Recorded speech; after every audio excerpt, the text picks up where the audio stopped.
Good morning from Stockholm. I'm Lars-Erik Lundin. I would like to introduce to you my website on security, which is focusing on the EU and security, and draws upon the book that I will be publishing very soon on that issue, and which is briefly presented under the heading of the EU Security Handbook in the website itself.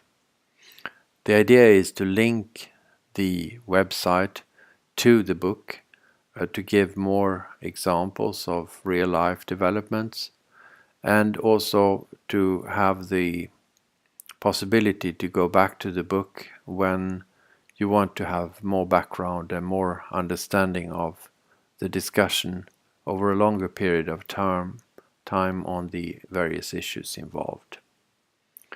The main issues in the headlines in the recent months, of course, illustrates the need for a comprehensive approach to security, not least in the EU. And this is true for Iran, it's true for Ukraine, it's true for terrorism, etc., etc. In the website you find Twitter feeds referring both to the development of the discussion on EU and security, a methodological blog, and I also have a Swedish blog here referring to security, and where there are tweets put out. I'm developing pages which contains empirical examples of different problems illustrated in the book.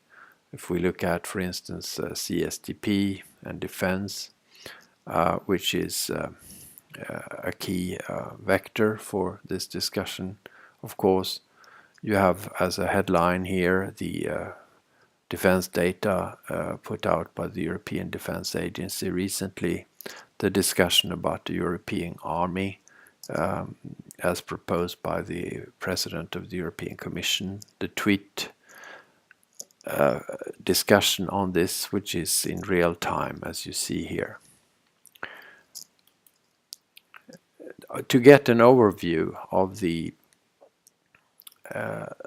various discussions that one can have on security, and more specifically on the EU security, let's go back quickly to the book and look at 4 of the main chapters here, which illustrate the types of things that you might want to look at. First is a typical point of departure for security discussions, conflicts and crises, defense, crisis management, and conflict prevention.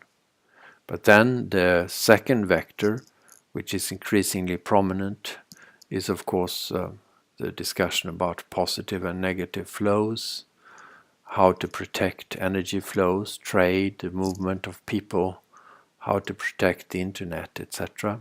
But also dealing with the negative flows, organized crime, trafficking, human trafficking, trafficking in drugs, in arms, etc. And then the various perspectives from which people work in this context. They may look at things from a geographical perspective, from a thematic, looking at freedom, rule of law, trade, development assistance, humanitarian assistance, etc. There may be multilateral approaches geared towards making the EU more effective in the UN, in the OSCE, and elsewhere. And then there are the policy contexts where people will be discussing things either from an intergovernmental perspective, where each member state of the EU has a veto, or from a community perspective, where most of the budgets are found under the auspices of the European Commission. One will also be interested in here to discuss whether there are internal, external aspects of security, and whether things are being put into strategies either internally or externally or both. So these are just a few of the main issues to be discussed on security. There are other chapters in the book as well, but I will come back to that in a later short video. Let me say that I hope that this can be useful. There are lots of possibilities to make comments both on the website itself and also on Twitter.